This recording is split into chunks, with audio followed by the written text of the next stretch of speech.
मोनसे दाबिया जाबाय जे बिथांखौ इमिडियेट सासपेन्ड आरो रिमुभ खालामनांगौ। नैथि दाबिया जाबाय इमिडियेटलि गोदान सासे भाइस चेन्सेलर इनचार्ज थिसननांगौ।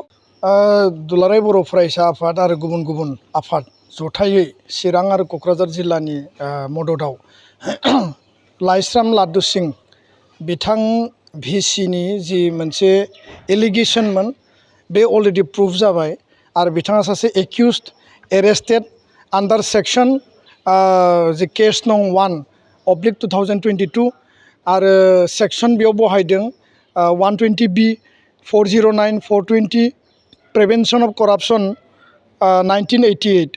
दा बेबायदियै बिथाङा क्रिमिनेल कनस्पिरेसियाव आरो लोगोसेयै माने सिटिं आरो फ्रड चार्ज आरो लोगोसे मिसएप्रोप्रिएशन जिहेतु बिथांनि एगेन्स्टआव director of anti corruption and CM vigilance बिथांमोना थांनाय बोसोरसेनि समनिफ्रायनो इनभेस्टिगेशन खालामगासिनो दङ। बिथांखौ लिंहरदों, इन्टारोगेशन खालामदों आरो बिनि उनाव दिनै प्रमाण जाबाय आरो बे लेटारखौ मोननानै जों प्रुफ मोनबाय जे आसामनि चिफ सेक्रेटारि अफिसनिफ्राय बड'लेण्ड इउनिभार्सिटिनि माने रेजिस्टार बे रेजिस्टारनो लिरहरदों जे बिथांनि सायाव एक्सन टेकेन रिपर्ट जोंनो हरनांगौ। आरो बे लेटारखौ जों जेब्ला नुबाय बिथांनि जि केस बिथाङा सासे क्रिमिनेल एक्यूज्ड आरो एरेस्टेड हिसाबै बेयाव लिरनाय दङ। आरो फारसेथिं गुवाहाटि हाइकर्ट महामान्य गुवाहाटि हाइकर्टनिफ्राय जों नुबाय जे बिथाङा एरेस्ट जाखांनायनि उनाव आरो एरेस्टबो देखायदों खिन्थु प्रि एरेस्ट बेल लानायबो बेयाव देखायदों। दा बेयाव मेन चार्जआ जाबाय बिथाङा प्रफेसार नेक्सन सिं फाइनेन्स अफिसार नेक्सन सिंनो माने मेनेजमेन्टनि गेजेरजों फेभारिटिजम खालामनानै इलिगेल भाबै बिथाङा फाइनेन्स अफिसारखौ एपइन्टमेन्ट होदों। आरो फारसेथिं जाहैबाय जे डक्टर नीलकमल सिं सेक्सुवेल हेरेसमेन्टनि जाय केसाव चार्ज बिथांखौ सासपेन्ड खालामनाय जादों खिन्थु बिथांनो फुल दरमा होदों बे दाय। आरो 3 नम्बरा जाबाय मेल'डि थांजामनाय सासे PhD scholar without interview without माने एन्ट्रेन्स बिथांखौ थोंजोङै एपइन्टमेन्ट माने एडमिसन होदों। फारसेथिं बिथांमोननि माने इउनिभार्सिटियाव मार्केट सेट बानायनाय ड्रेन बानायनाय कालभार्ट बानायनाय बिनि हिउज माने करापसन चार्ज बेयाव होनाय दङ। दा बेखायनो दुलाराय बर' फरायसा आफादा नैथि साननि थाखाय दिनै आन्दलन खालामबाय आरो बे आन्दलननि गेजेरजों स्पष्टयै आसाम सरकार आरो आसामनि महामान्य राज्यपाल बिथांखौ राज्यो बेंगिरि बिथांनिसिम जोङो थ्र' क'क्राझार जिल्ला बेंगिरि डिस्ट्रिक्ट कमिशनारनि गेजेरजों जोङो मेम'रेन्डाम हरदों। आरो बे मेम'रेन्डामाव मोननै दाबि लाखिदों। मोनसे दाबिया जाबाय जे बिथांखौ इमिडियेट सासपेन्ड आरो रिमुभ खालामनांगौ।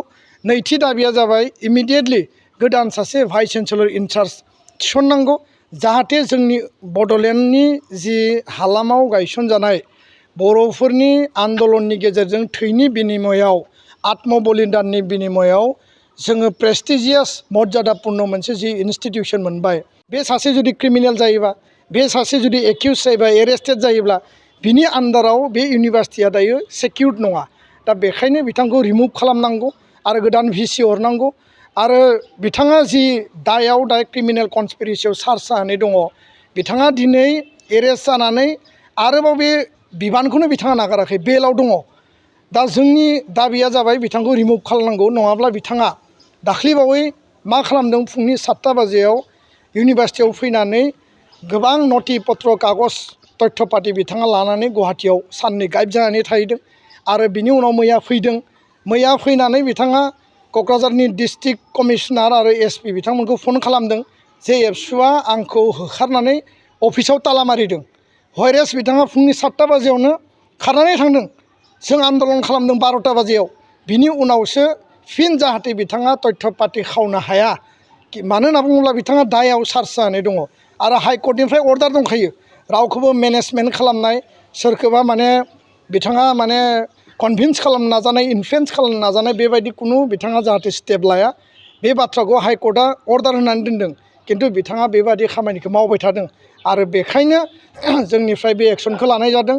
आरो बिथाङा मैया DC आरो SPनियाव बुंदों जे आंनो प्रटेक्शन नांगौ।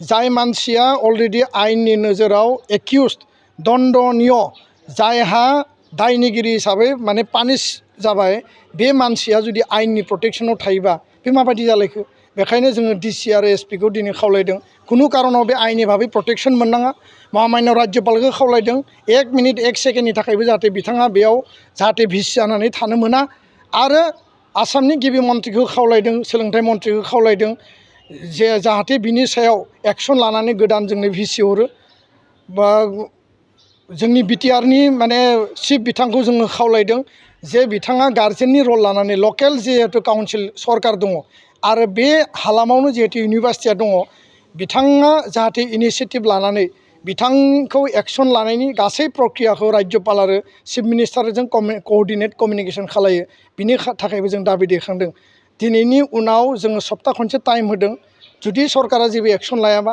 1 तारिख आगस्टनिफ्राय जोङो बेयावनो तालि टपला न' खानानै जोङो इनडिफिनिट पिरियडनि थाखाय जों प्रटेस्ट डेमनस्ट्रेसन खालायगोन बे बाथ्राखौ जों स्पष्टयै बुंबाय आरो खुनु कारनाव कमप्रमाइज खालामनायाव गैया जोंनि इउनिभारसिटि जोंनि प्रपार्टि बिथांनि बे बिफानि सम्पति नङा बे इउनिभारसिटिया जोंनि आबेग सेन्टिमेन्ट बेयाव जड़ित जानानै दङ आरो जोंनि फंबाय बिनानाव भबिष्यतआ बेयाव फरायनांगौ मोजां डिग्री लानांगौ रिसार्च खालामनांगौ गावबा गावनि जिउ दानांगौ साख्रि बाख्रि मावनांगौ आरो बिनि आन्दाराव जेसेबां एफिलिएटेड कलेज दङ बे एफिलिएटेड कलेजफ्राबो मोजाङै सोलिनांगौ मालाबा टाइम मथे एग्जाम खुंनो हाया रिजाल्ट होनो हाया मार्कशीट होनो हाया बायदिसिना थासारियाथ' दंखायोनोसै किन्तु दा भिसि बिथाङा कराप्टेड चार्जआव अलरेडि एक्यूज्ड बिथाङा एरेस्टेड बिथाङा बेलआव दङ बिथाङा बेयाव थानो मोननायनि कुनु अधिकार गैया जोंनि बाथ्राया बे स्पष्ट जागोन 30 बोसोरनिफ्रायनो देहायारि जोथोननि बिथिङाव बुहुमनि बयजोंबो फोथायजानाय लोगोसे साबसिन आरो रावजोंबो रुजुजायै गोरोन्थि गैयै फिथाइनि रादाय होग्रा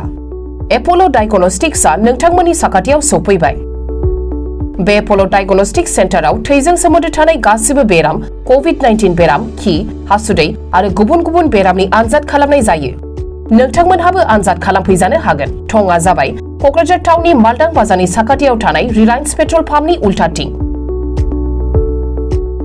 रोखायै मिथिनो थाखाय नोंथांमोनहा 6001517103 नाम्बाराव सुलु लानो हागोन एप'ल' डायग्नोस्टिक्स सेन्टार क'क्राझार